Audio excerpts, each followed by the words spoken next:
So hello students, welcome back to another exciting class of GS. तो चलिए, जो हम पिछले क्लास में कर रहे थे उसको कंटिन्यू करते हैं।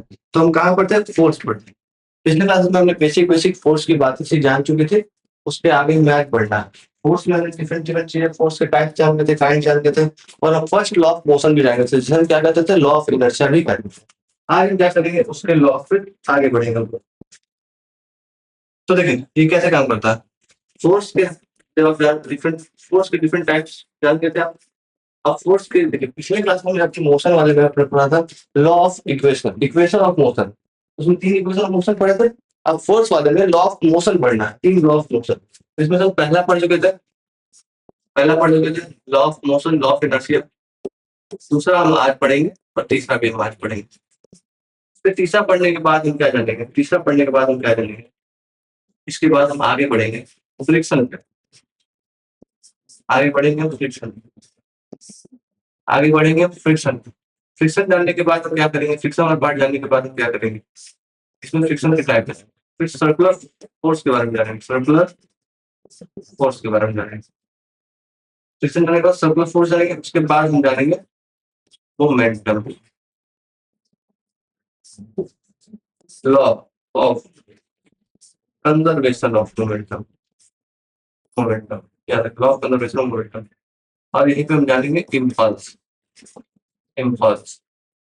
ये क्लास आपकी बहुत ही बेनिफिशियल रहने वाली है कंप्लीशन पॉइंट ऑफ व्यू से। इसको आप बहुत ही फोकस से ध्यान से देखिए, साथ ही में पढ़ते होंगे। तो हम पिछले क्लास फोर्स का फर्स्ट लॉ कर चुके थे। अब हम क्या करेंगे? फोर्स के सेकंड लॉ ऑफ मोशन पे आएंगे। फोर्स के second law of motion,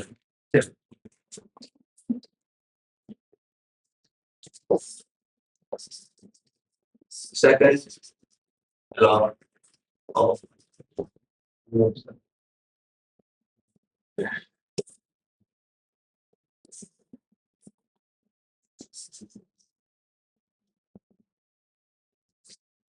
second law of motion, ठीक है।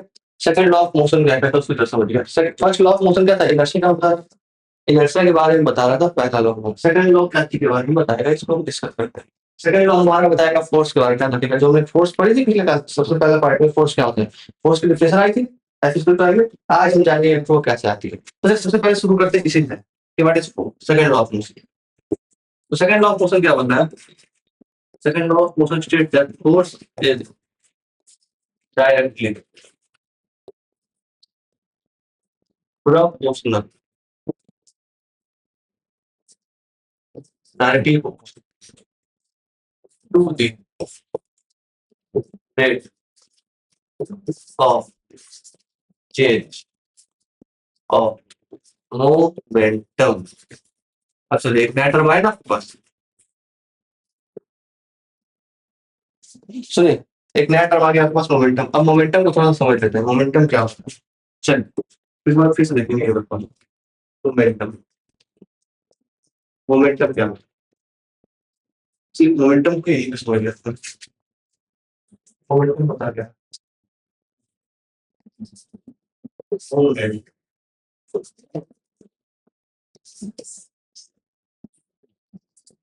आप बॉडी में फोर्स यूज करते हैं जी, फोर्स यूज करते हैं। आप उस फोर्स को जो आप यूज करते हैं बॉडी पे, तो जो उसका इम्पैक्ट पड़ता है, यानी फोर्स का असर जिस भी वस्तु पर पड़ता है उसे मोमेंटम कहते हैं। तो व्हाट इज मोमेंटम? बताइए, अभी आपको बताया गया momentum, the impact of force, the impact of force on a body is momentum. तो क्या हो जाएगा? मोमेंटम कहलाएगा। तो क्या कहलाएगा? मोमेंटम। तो मोमेंटम क्या होता है समझ पा रहे हो कि जो फोर्स का एक इम्पैक्ट पड़ता है बॉडी पे, जो फोर्स का एक इम्पैक्ट पड़ता है बॉडी पे, उसे हम क्या कहते हैं? मोमेंटम। उसे हम क्या कहते हैं? मोमेंटम। मोमेंटम क्या होता है? इम्पैक्ट ऑफ फोर्स और बॉडी नोन एज मोमेंटम। तो मोमेंटम हो जाता है अपना इम्पैक्ट ऑफ फोर्स। अब ये कैसे काम करता है सुनिए। मोमेंटम का जो हम यूज करते हैं सिंबल होता है पी। हमने आपको क्या बताया? Impact of force, impact of force. तो फोर्स का इंक्रीज होगा बॉडी का, एम पी। तो ये हो जाता है आपका मोमेंटम का फॉर्मूला। अब चलिए बताइए, मास का क्या होता है? ऐसे यूनिट केजी, वेलोसिटी का मीटर पर सेकंड। देखिए असाइनमेंट पे ध्यान दीजिएगा। असाइनमेंट आपको सिंपल लगती है, पर एग्जाम में कंफ्यूजिंग हो सकती है। चलिए हम आपसे पूछते हैं, कमेंट सेक्शन में बताइए एक्सेलरेशन का असाइनमेंट क्या था। चलिए तो आपका मास का केजी हो जाता है, वेलोसिटी का मीटर पर सेकंड, तो मोमेंटम का आपका केजी मीटर पर सेकंड। जी, तो मोमेंटम हो जाता है impact of force on a body, यानी एक बॉडी के फोर्स का असर को हम क्या बोलते हैं, मोमेंटम बोलते हैं। ठीक है, चलिए, तो अब हम सेकंड लॉ ऑफ मोशन जानते हैं। सेकंड लॉ ऑफ मोशन को हम जरा अच्छा समझते हैं कि कैसे ये काम करता है। चलिए, मोमेंटम डाल लिया कि इम्पैक्ट ऑफ फोर्स, अब सेकंड लॉ ऑफ मोशन फिर से। सेकंड लॉ ऑफ मोशन का हमने क्या बोला कि फोर्स इज डायरेक्टली प्रोपोर्शनल, यानी फोर्स जुड़ा हुआ किससे है, chain rate of change of momentum, यानी rate of change of momentum जैसा होगा उसका सीधा असर पड़ेगा फोर्स पर। तो what is momentum, momentum is the impact of force on the body, यानी बॉडी पर इम्पैक्ट पड़ता है फोर्स के कारण, बोलता है मोमेंटम। और सेकंड लॉ में मोमेंटम का सीधे सीधे हुआ कैसे कि फोर्स डायरेक्टली प्रोपोर्शनल है किसके, मोमेंटम के। अब चलिए, इस ये थ्योरेटिकल बात हो गई, अब इसे मैथमेटिकल समझते हैं कैसे होता है। तो क्या लिखा हुआ फोर्स, अब आपको बताइएगा डायरेक्टली प्रोपोर्शनल है मोमेंटम के, तो डायरेक्टली प्रोपोर्शनल किसके हो गए, मोमेंटम के। अभी बात समझिए कैसे आ रही, सुनिए। अरे एक समझिए, जब हमने आपको बताया था एक्सेलरेशन, तो acceleration rate of change of velocity बताया गया था। Rate of change of velocity कैसे निकालता है, फाइनल में से इनिशियल वाले को। चलिए अब हम क्या करते हैं, हम क्या करते हैं यहाँ पर, चलिए हम क्या करते हैं, rate of change of momentum निकालते हैं। मोमेंटम पहले क्या था, P equal to M B था, ये तो क्लियर होगा, ये P equal to M B. अब रेट चेंज ऑफ मोमेंटम निकालते हैं, तो चेंज ऑफ मोमेंटम कैसे निकलेगा, चेंज ऑफ मोमेंटम, सुनिए, वैसे किसी भी जगह का आपको अगर पता करना है कि फ्रेंड कैसे था आज और कैसे बदल गया, मान लीजिए आपका फ्रेंड का जो है वेट 80 के जी और पहले था 40 के जी, तो हम आपसे पूछे कि वो कितना बदल गया, तो आप क्या बताओगे, अभी वाले में से पहले वाला, तो वैसे तो चेंज ऑफ मोमेंटम निकालने के लिए फाइनल मोमेंटम में से इनिशियल मोमेंटम निकाल दीजिए। तो फाइनल मोमेंटम में से इनिशियल मोमेंटम निकाल दीजिए। तो आप बोलोगे सर इनिशियल फाइनल कैसे होगा, सुनिए, अब ये मोमेंटम पे इवेंट आपको है, तो मास फाइनल से तो नहीं होता, आपको पता है मास वेट भले चेंज होता है पर मास तो किसी भी यूनिवर्स के किसी पॉइंट पे क्या रहेगा, सेम रहेगा। चेंज क्या होता है वेलोसिटी जी, ये फाइनल है तो जी, तो हम क्या करते हैं, इनिशियल वाले को आप पता होगा यू बोलते थे, एम वी, फाइनल वाला माइनस एम यू, तो ये चेंज ऑफ मोमेंटम निकल गया, M V minus M U. चलिए अब यहाँ पर तो डेल्टा पी, अब एक बात समझिए कि रेट बोला गया, तो क्या होता है एक्सेलरेशन में भी रेट होगा, तो क्या होगा, नीचे में टाइम आ जाएगा। टाइम क्या दिखाता है, रेट, टाइम तो बताता है रेट, रेट यानी टाइम, ठीक है, रेट यानी डिवाइडेड होंगे टाइम से, मतलब सॉरी, हर एक पल में जब ये मोमेंटम चेंज हो रहा है तो समय के अकॉर्डिंग चेंज हो रहा है, तो रेट हो जाती है। तो फोर्स टू डेल्टा पी, अब नहीं बात बताइए ये कंप्लीट है क्या, नहीं, हमने आपको बताया कि directly proportional to the rate of change of momentum, तो rate of change of momentum, option delta P का मतलब क्या हुआ, फिजिक्स वाले पार्ट में डेल्टा का मतलब होता है चेंज, ये किसी भी तरह का चेंज को दिखाता है, या तो हीट चेंज, प्रोपोर्शनल चेंज, अलग अलग तरह के चेंजेस को डेल्टा की तरह से ही दिखाया जाता है। तो डेल्टा पी होता है रेट ऑफ चेंज, देखिए डेल्टा पी चेंज को रिप्रेजेंट कर रहा है, खत्म बात। अब रेट आएगा तो नीचे टाइम, ठीक है, अब इससे ही हमें आगे बढ़ाते जाना है हमारा आंसर। चलिए, तो फोर्स नेगेटिव प्रोपोर्शनल है इसके चेंज ऑफ मोमेंटम, तो चेंज ऑफ मोमेंटम में क्या निकलता है, M V minus M U बटे टी, फिर एफ क्या क्या कर, एफ की अंदर कैसे आती है आपने एफ, अब एक बात समझिए, हम ऐसे एम कॉमन ले सकते हैं जी, एम कॉमन लेते हैं, V minus U by two. अब क्या बताइए आप, अब ये बताइए आप, ये आपको कोई ज्यादा पता लग रहा है क्या, ये वाला V minus U by T जी, आपको याद आएगा एक्सप्रेशन क्या बताया था हम, V minus U by T, यही था हमारा एक्सेलरेशन, क्या था, V minus U by T हमारा एक्सेलरेशन था। तो ये वाला पार्ट आ गया हमारा, अब हम क्या करते हैं, इससे आगे बढ़ते हैं। तो F is directly proportional to rate of change of momentum, यहाँ तक हम आ गए। अब क्या करते हैं, हमने बता दिया था आपको क्या होगा, एन की जगह पे यहाँ पे क्या आ जाएगा, ए आ जाएगा, फिर माइनस बाई टी। अब देखिए एक बात याद रखिएगा कि आपका कहीं कभी लॉ ही होता है कि अगर आप डायरेक्टली प्रोपोर्शनल को हटाते हैं तो एक नॉर्मल कांस्टेंट को लाना होता है, उसे लेके आते हैं, एफ इक्वल टू के एम ए, ये हमारा आ गया। एक्चुअली फोर्स का फॉर्मूला यही है, के कांस्टेंट है। अब क्या करते हैं, पुट के इक्वल टू 1, के का वैल्यू 1 पुट करते हैं, तो F equal to M A, F equal to M A, ये क्या आता है, F equal to M A क्या हो जाएगा, बात बताइए, F इक्वल टू एम हो जाएगा हमारा फोर्स का formula, second law of motion force का फॉर्मूला हमारा ये है। तो यहाँ से आपका सेकंड लॉ ऑफ मोशन, समझ पा रहे सेकंड लॉ ऑफ मोशन? चलिए यहाँ तक आपको clear second law of motion. अब हम आएंगे, समझिए तो हमारा फोर्स का तो हो गया, फर्स्ट लॉ हो गया, सेकंड लॉ हो गया, थर्ड लॉ पे आते हैं। चलिए थर्ड लॉ, चलिए अब हम आएंगे किस पे, थर्ड लॉ।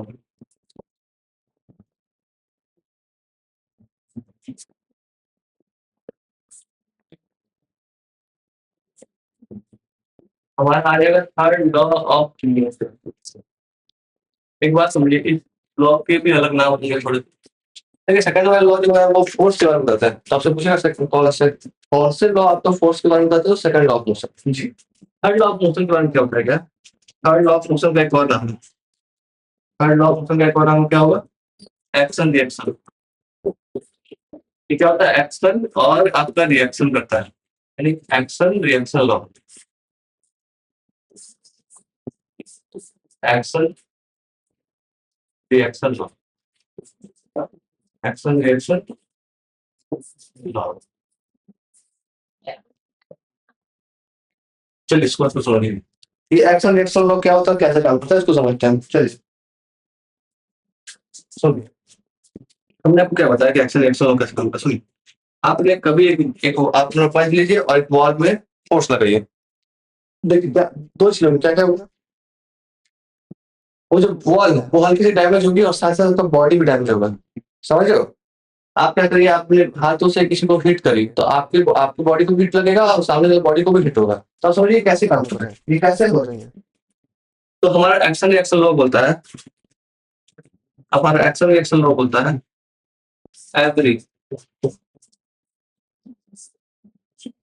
एवरी क्या होता है, every action and equal and opposite reaction.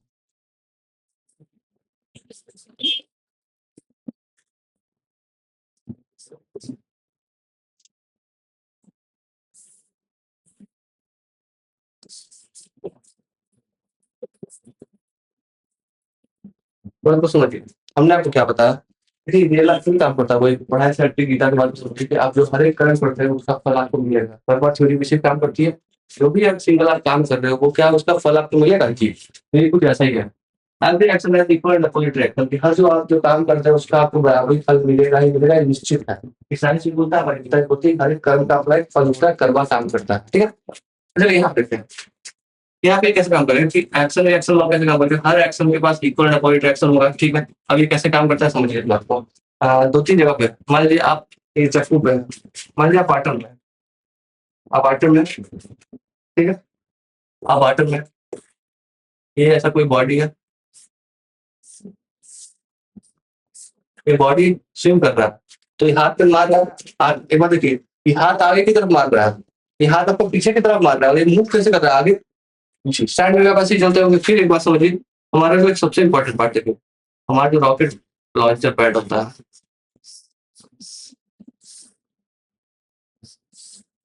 हमारा रॉकेट लॉन्चर पैड होता है, सिमिलर समझिएगा, ये भी काम करता है एक्शन रिएक्शन लॉ पे। यानी कि जो हमारे रॉकेट है प्रोपल्शन नीचे देती है, डाउनवर्ड देती है ना, तो डाउनवर्ड देती है जाती क्या है, अपवर्ड। वैसे ही रॉकेट लॉन्चर भी कॉन्सेप्ट पे काम करता है कि डाउनवर्ड फोर्स लगाती है तभी अपवर्ड जाती है। समझ पा रहे हो, एक्शन रिएक्शन ऐसे ही काम करता है कि हर एक्शन का इक्वल और अपोजिट रिएक्शन होता है, इसे हम क्या बोलते हैं, एक्शन रिएक्शन। इससे क्या क्या फोर्स के बारे में पता चलता है, फोर्स के बारे में कुछ कुछ चीजें पता चलती है, क्या क्या, फोर्स ऑलवेज एक्शन पे, क्या करेगा, ऑलवेज एक्ट करेगा इन पेयर, ये एक्शन रिएक्शन अच्छे होते हैं। यहाँ पे अगर दो बॉडी ही नहीं रहे तो वो पेयर में, मतलब दो बॉडी मान लीजिए आपका हैंड है और एक बॉल है, तभी तो आपने हिट किया, दो बॉडी रहेगी तो सिंगल बॉडी कैसे एक्ट कर पाएगी, उसको एक्शन किसी भी तो करना होगा फिर एक्शन पाने के लिए जी। तो ये पेयर में एक्ट करेगी। दूसरा फोर्सेज जो होंगे, फोर्सेज होंगे इक्वल होंगे किसमें, इन मैग्नीट्यूड, मैग्नीट्यूड यानी फोर्सेज इक्वल लगने चाहिए बनकर पेपर। अब फोर्सेज क्या होना चाहिए, forces should be in opposite direction. समझ पा रहे हो? हमेशा क्या होगा, पेयर वेक्टर के दूसरा फोर्सेज ऑलवेज एक्सियल मैग्नेट, मतलब क्या, इक्वल, यानी F1 इज इक्वल टू होगा F2, ठीक है।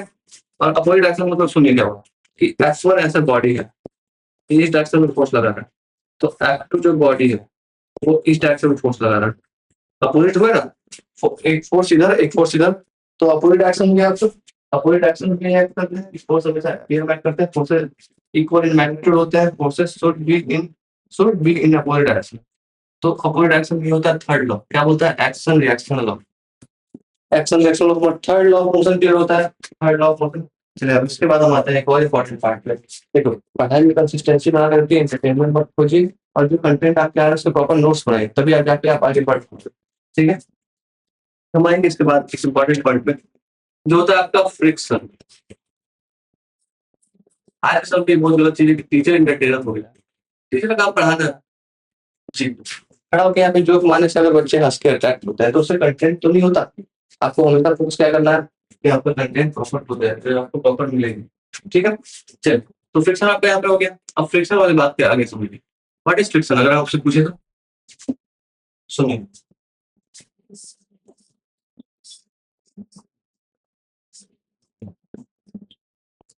फ्रिक्शन क्या है, सुनिए। Friction is a force, friction क्या है, which always opposes motion, opposes motion। सुनिए, ये मोशन का बहुत बड़ा दुश्मन है, और हमारा friction always opposes motion of the body. सुनिए, मान लीजिए एक बॉडी है ए, ए किसी दूसरे बॉडी पर रखा हुआ है बी, ठीक है। अब क्या करेंगे, बॉडी ए पे आप फोर्स लगाते हो, तो बॉडी बी यहाँ पे है, बॉडी बी यहाँ पे, बॉडी ए पे आप फोर्स लगा रहे हो, बॉडी बी के ऊपर इसको खींचते हुए, तो क्या करेगा, फ्रिक्शन क्या करता है, ये बॉडी अपवर्ड डायरेक्शन में फोर्स लगाता है, ऐसे फोर्स लगाएगा, मतलब फ्रिक्शन चाहता है नहीं कि मोशन हो, ठीक है। और किस पे, force which always opposes, friction क्या, friction is a force which always opposes motion of the body, समझिए। और बॉडी कौन सा body, in contact, in contact another body, another body. सुनिए, अंदर को फ्रिक्शन क्या होता है, तो फ्रिक्शन क्या होता है, फ्रिक्शन क्या होता है, फ्रिक्शन एक ऐसा फोर्स है जो हमेशा क्या करेगा, अपोज करेगा बॉडी का जो कॉन्टैक्ट में है अनदर बॉडी का, सरकारी वही फ्रिक्शन रहता है। और फ्रिक्शन कितने टाइप्स के होते हैं इसको समझ लेते हैं।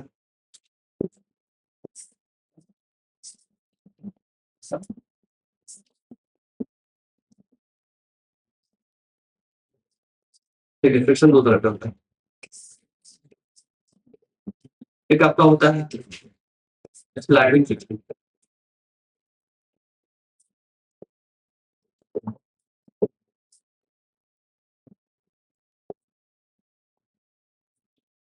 ये आपका आता है रोलिंग फ्रिक्शन। दो तरह के आप समझ पा रहे हो, रोलिंग फ्रिक्शन और स्लाइडिंग क्या है ये समझते हैं। हमारा रोलिंग फ्रिक्शन और स्लाइडिंग फ्रिक्शन क्या है उसको समझते हैं, चलिए। ठीक है, हमारा स्लाइडिंग फ्रिक्शन क्या है, देखिए इसको तो स्लाइडिंग फ्रिक्शन बॉडी, जब कोई एक बॉडी दूसरे बॉडी के ऊपर स्लाइड करते हुए जाए तो उसमें बोलेंगे क्या, स्लाइडिंग फ्रिक्शन। ये क्या करते हैं, स्लाइडिंग करते हैं, जिसकी बॉडी होता है। और रोलिंग फ्रिक्शन, सुनिए रोलिंग फ्रिक्शन क्या होता है, रोलिंग फ्रिक्शन ऐसे फ्रिक्शन है जो दूसरे बॉडी पैक करते हैं, कौन से बॉडी, जो रोल करते हुए जा रहे हैं, ये बॉडी ए है, ये बॉडी बी है। अब बताइए, एक बॉडी ए बॉडी बी पे मूव कर रहा है, पर फिर भी कैसे, रोल करते हुए। तो बताइए, हर एक बॉडी जो मोशन में है उस पर फोर्स एफिक्शन काम करेगा, तो अगर इस पे करेगा तो फिर करेगा, ये भी रोल करेगा जी। तो पर इस पे दिक्कत क्या है कि उसमें काम करेगा स्लाइडिंग फ्रिक्शन और इसमें काम करेगा रोलिंग फ्रिक्शन। तो अब आपसे सवाल बन जाएगा, कौन सा ज्यादा होता है, स्लाइडिंग फ्रिक्शन से कंपेयर करेंगे किसका, आपका रोलिंग फ्रिक्शन का, स्लाइडिंग फ्रिक्शन और रोलिंग फ्रिक्शन, रोलिंग फ्रिक्शन। बताइए।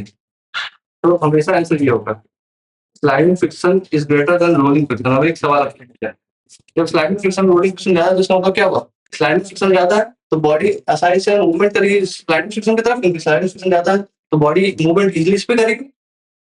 जी नहीं, यहीं पे आप गलती कर दी। स्लाइडिंग फ्रिक्शन ज्यादा है इसका मतलब क्या हुआ कि अपोजिशन ज्यादा है, और जब अपोजिशन ही ज्यादा है तो फिर आपको आपकी चलने की सुविधा कैसे होगी? नहीं होगी। इसका मतलब क्या हुआ, स्लाइडिंग फ्रिक्शन ज्यादा होने के कारण ये बेटर नहीं है, रोलिंग फ्रिक्शन बेटर है। इसी तरह से हमने रिड्यूस का डिस्कवरी किया, रिड्यूस के चक्कर में हमारा फ्रिक्शन कम लगा। और जिस देखिए रोलिंग फ्रिक्शन, ये बात समझिए, रोलिंग फ्रिक्शन में फ्रिक्शन कम लगता है क्यों? क्योंकि समझिए, जैसे कि व्हील है और ये इस सरफेस को पॉइंट ए पे टच कर रहा है, कोई एक पॉइंट पे टच कर रहा है समझिए, मगर इस पे देखिए कितने सारे पॉइंट्स पे टच कर रहा है, कितने सारे पॉइंट्स पे टच कर रहा है, समझ पा रहे हो? तो इसके पास पॉइंट ऑफ कांटेक्ट ज्यादा है, समझिए ये रोलिंग फ्रिक्शन कम आता है क्योंकि इसका पॉइंट ऑफ कांटेक्ट ना कम हो जाता है। Point of contact, point of contact is less. इससे कंपेयर स्लाइडिंग फ्रिक्शन के कंपेयर में जो पॉइंट ऑफ कांटेक्ट होता है वो कम हो जाता है, इसी कारण से स्लाइडिंग फ्रिक्शन ज्यादा होता है, रोलिंग फ्रिक्शन कम होता है। और इसलिए हमें सुविधा होती है मूवमेंट करने में, किसमें? रोलिंग वाले में। क्यों? क्योंकि इसका पॉइंट ऑफ कांटेक्ट कम होता है। यहाँ पे मानते हैं फ्रिक्शन की। अब मानते हैं कुछ डिफरेंट चीजों पे। वो क्या है? हमारा सर्कुलर फोर्स। सर्कुलर फोर्स आप पहले भी पढ़ चुके हो, हमने आपको मोशन में बताया था circular force, circular motion. Circular force क्या होगा? ऐसा फोर्स जो सर्कुलर मोशन में लगता हो। तो ये क्या होगा? फोर्स एक्टिंग ऑन कब? Circular force acting on circular motion. Force acting on circular motion, sorry circular motion मेरी बॉडी होगी, उस पर फोर्स एक्ट करेगा, सर्कुलर फोर्स। अब सर्कुलर फोर्स से क्या होगा? सर्कुलर फोर्स दो तरह की होगी, कौन कौन से दो तरह की होगी उसको समझ लेते हैं। चलिए, कौन कौन से होंगे? Centripetal, centric fugal.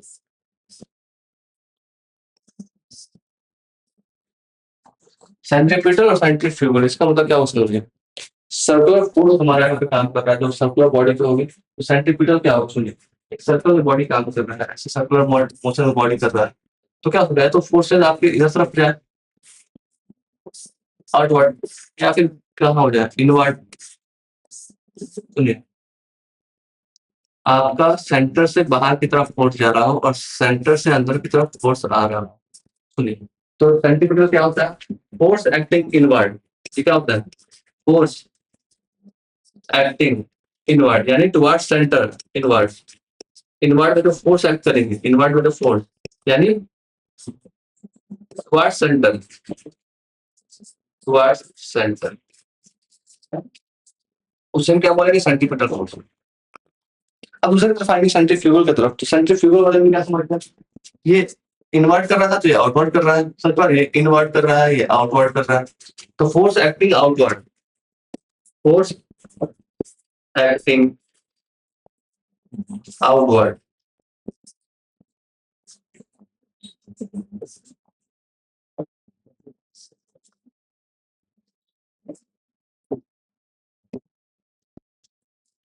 Outward, यानी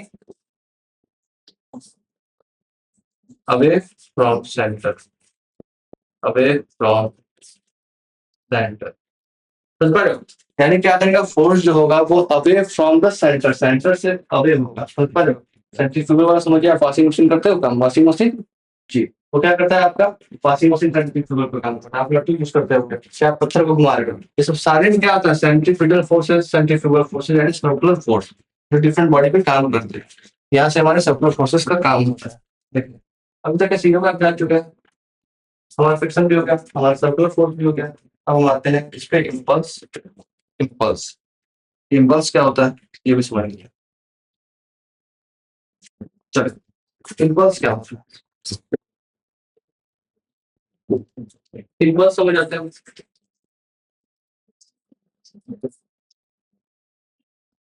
इम्पल्स क्या होता है वो समझते हैं। इम्पल्स जो होता है उसको आपको समझना होगा।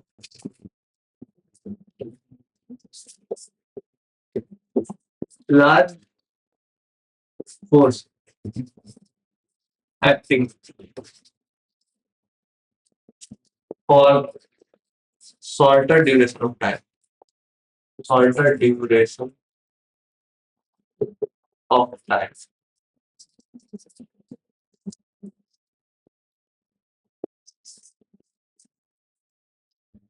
सुनिए, हमने कहा इम्पल्स क्या होता है? जब फोर्स कभी लार्ज अमाउंट ऑफ फोर्स जब छोटे समय के लिए काम करेगा उसे, फॉर एग्जांपल आपको देखे वो कुंफू वाला, कुंफू कराटे वाला जो आपके ब्लॉक्स रखे होते हैं और उसमें फोर्स लगाया जाता है, वो टूट जाता है, समझिए क्या करता है वो? लार्ज अमाउंट ऑफ फोर्स लगाते हैं, सुनिए, लार्ज अमाउंट ऑफ फोर्स यहाँ पे जो ब्लॉक्स रखे हुए हैं ऐसे, और ये इनको कराटे वाले हैंड का यूज करके फोर्स लगाते हैं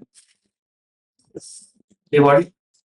तो जब ये हैंड का फोर्स यूज करके लगाते हैं, इसको तोड़ते हैं, समझिए एक बात, लार्ज अमाउंट ऑफ फोर्स बहुत शॉर्टर ड्यूरेशन टाइम में, तुरंत शॉर्ट हटाते हैं, शॉर्टर ड्यूरेशन टाइम के लिए यूज करते हैं ना, तब उसे हम क्या बोल देंगे? हम उसे बोल देंगे इम्पल्स। या फिर और एग्जाम्पल, जैसे कि क्रिकेट खेलते हो, एक बॉल आ रहा है कैच करने के लिए, तो अब देखो एक बात, बॉल को लेकर आप पीछे खींचते हो, आप क्या करते हो? सुनिए, जैसे कि आपको कैच मिले, बॉल का कैच आपके ग्लव्स में आने वाला है, आने वाला है, तब क्या करते देखो बस की बॉल आप हैंड को पीछे तो क्यों, समझे आप? यानी टाइम का ड्यूरेशन को बढ़ाते जा सकेगा। अगर फोर्स छोटे समय के लिए लगेंगे तो बहुत ही घातक होंगे, और समय आप बढ़ा दोगे तो फोर्स का इम्पैक्ट कम होते जाएगा। तो जब आप अगर आप क्या करोगे, आपका हाथ स्टैंड स्टडी रखिए और आपको बॉल आ रहा है डायरेक्ट हाथ पे हिट करे ऐसा आपको तुरंत, तो आपका हैंड पे बहुत बड़ा इम्पैक्ट पड़ेगा, नेगेटिव इम्पैक्ट पड़ेगा, हैंड डैमेज कर सकता है। इसलिए आप हैंड को पीछे करते हैं ताकि ड्यूरेशन ऑफ टाइम को बढ़ाया जा सके, इससे क्या होगा, इम्पैक्ट कम पड़ेगा, इसे हम इम्पल्स बोलते हैं। अब चलिए एक और इंपॉर्टेंट पॉइंट बात है, ये हमारा law of conservation of momentum.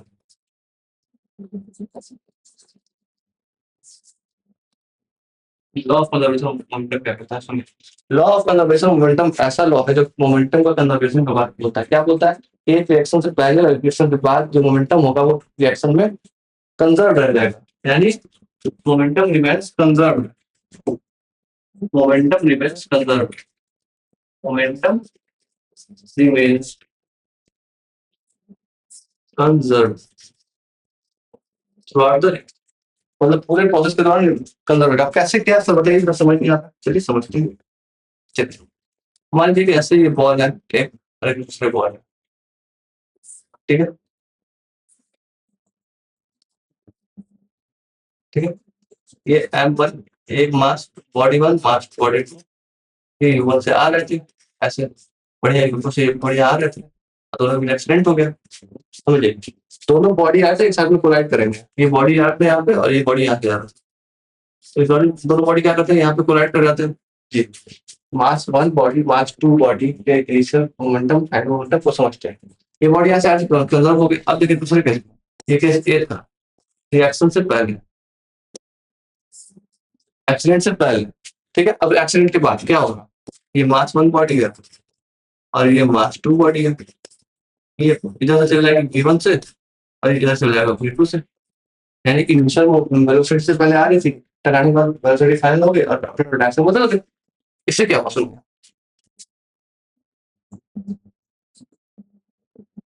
इस रिएक्शन को कैसे बोलेंगे वो समझिए।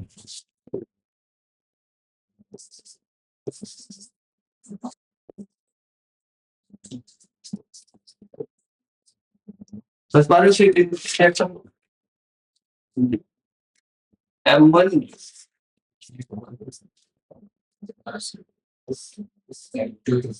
जी, इस बात को समझ पा रहे हो? फिर से यहाँ पे क्या हो जाएगा, M2U2 प्लस M2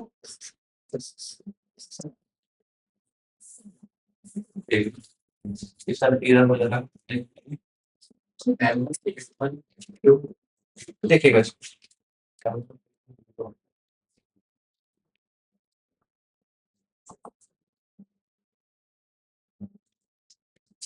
जी,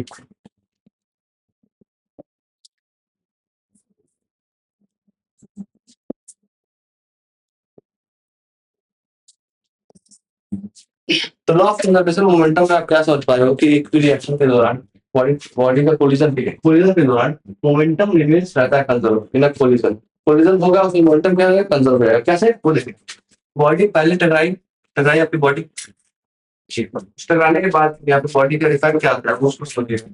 बॉडी पे इफेक्ट क्या आती है उसको समझिएगा। बॉडी पे इफेक्ट जो आती है उसको समझिएगा। वो कैसे काम करेगी पूरे। तो बॉडी पहले थी M1U1, फिर बाद में M2U2।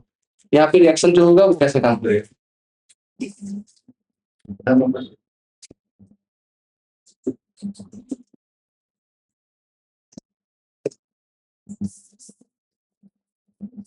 जी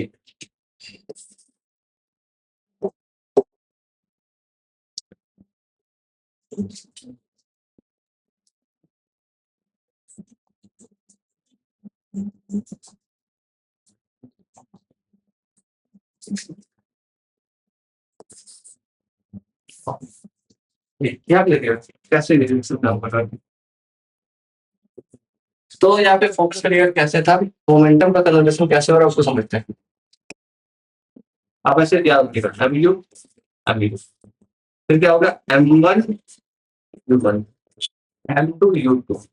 रिएक्शन से पहले M1V1 प्लस M2V2। रिएक्शन के बाद सुनिए, रिएक्शन से पहले इनिशियल होगा, रिएक्शन के बाद फाइनल हो जाएगा।